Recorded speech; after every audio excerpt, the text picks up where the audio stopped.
Mukwano gwange si birungi ebituuse ku itaadi Bishop Zak Niringiye. Ono tumujjukira nnyo nga akulitisayizinga nnyo gavumenti ya Mwami Museveni gye yatwalanga kwegamba egezaako okupulakitisinga kye bayita political abuse. Evumiriranga kwegamba enkola ye evumirira nnyo ejjudde obuli bw'enguzi, kwegamba yagivumirira nnyo n'omwami naye kimutuuseeko wali eri entinda. Muganda wange mu kavidiyo awo akatono ennyo kuteereddeko akatambi omwami eno ng'asitwagolinga n'obulamu. Bibadde si birungi nnyo mukwano gwange gwe ampuliriza eyeekumira ku Yugi Updates TV yonna gy'osinzira okuba ng'otuwuliriza kutegeeza nti no okola kyamaanyi nnyo. Bishop ono abadde mulwanyizi wa ddembe, musajja mulwanyizi wa ddembe okuva nga tannaba genda mu litayamenti ye we yali nga deputy. Yali deputy muganda wange gwange nkiwa akatambi okeekanyiza bulungi nnyo muganda waffe ng'agezaako okusagolinga n'obulamu. Ono nno yalumbiddwa, Bishop yalumbiddwa olwaleero wali eri entinda ng'ali mu kukolamu kajoogingi. Yalumbiddwa abantu abatannategeerekeka naye nga kigambibwa nti babadde ku boodabooda. Mu kavidiyo kalaga nti nno amaloboozi gano nga bwe gazze gatambulira ku social media platforms, amaloboozi g'abasajja ag'omwami ono. Omusajja wa Katonda ono amanyikiddwa nga eyakolokota nnyo Pulezidenti Yoweri Kaguta Museveni ku nsonga za dipulomasi n'eza governance.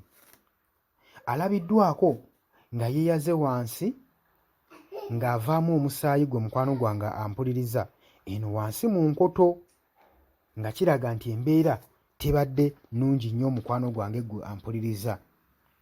Leero attaaka y'olwaleero gye bamukozeeko teyawukanye nnyo n'eri yaliwo emyaka 2 emabega, era kirese ebibuuzo bingi nga babuuza lwaki omwami ono abeera alumbibwa buli kadde.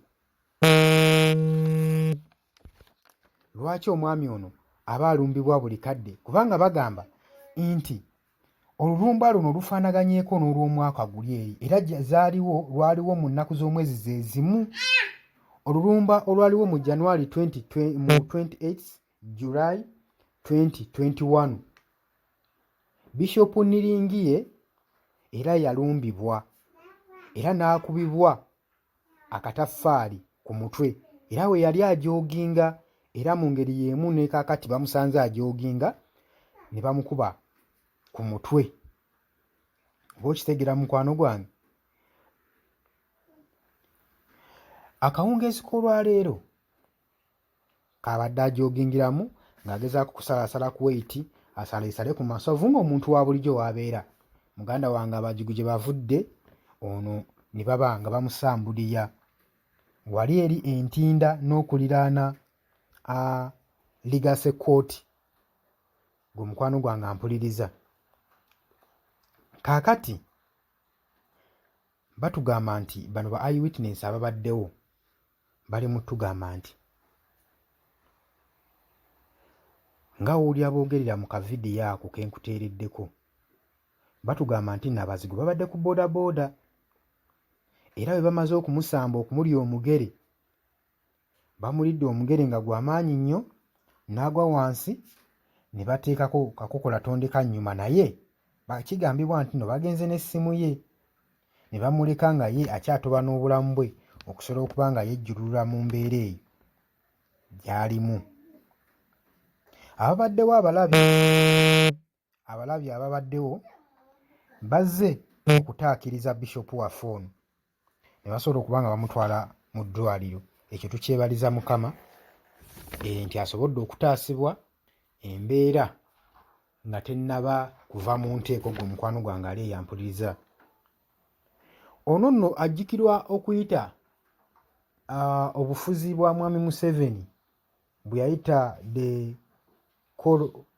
yayita nti abuse of power and corruption, nga tannaba kubanga alitayalinga. Kati wenjogerera nga retired, era yalitayiringa mu mwaka gwa 2012. Ono nno yali akolanga deputy deputy bishop mu Church of Uganda gwe mukwano gwange ali eyampuliriza. Naye ebintu engeri gye bijja bimugwako, engeri gye yakubwamu mu mwaka gwa 2001 mu July, era mu July wa leero, era mu ngeri yemu yakubiddwa, kale tetukitegeera oba ensonga ziri ku ki, oba zandibanga zijja zimulondoola okuva we yatandika okuritisizinga gavumenti ya Mwami Museveni, kubanga yeegezeddwamu nnyo okuttibwa, naye nga wali musajja wa Katonda abadde akyaliko ekisa kya Mukama gwe ali eyampuliriza. Tugambe nti ekisa kya Mukama kimukuumye. Lwaki abantu nga bano ab'omugaso mu nsi be twandibadde tujjako advise abavaayo okulwanira ensi, lwaki bafa mu ngeri etategeerekeka? Kuba kati n'ono singa tebamudduukiridde mangu yandibadde essaawa zino ng'amazeemu dda omusu. Olaba omusajja emyaka gy'alimu, gwe mukwano gwange ali eyampuliriza. So kino kye mbagambira, buli muntu yeeberere munne, sobole okubeera alabayi wa munne, okusobola okuba nga tuwona ebizu nga bino okuba nga bituukawo mu ggwanga lyaffe Uganda. Kati bishop waffe abaddewo tubeebaziza nnyo, abaddukidde bishop ono ng'obulamu bwe tebunaba kugenda, ne mutwala mu ddwaliro. Tugenda kuba tubawa biki, embeera ki gy'alimu, ali atya kati, ebina tugenda kuba tubikuleetera wano ku Yugi Updates TV. Gwe ky'oba okola, subscribinga busubscribinzi, sharinga, commentinga, gwe mukwano gwange ali eyo ampuliriza, eyeekumira ku Yugi Updates TV. Tovaako nkutegeeza, tugenda kuba tukuleetera ebintu bingi nnyo.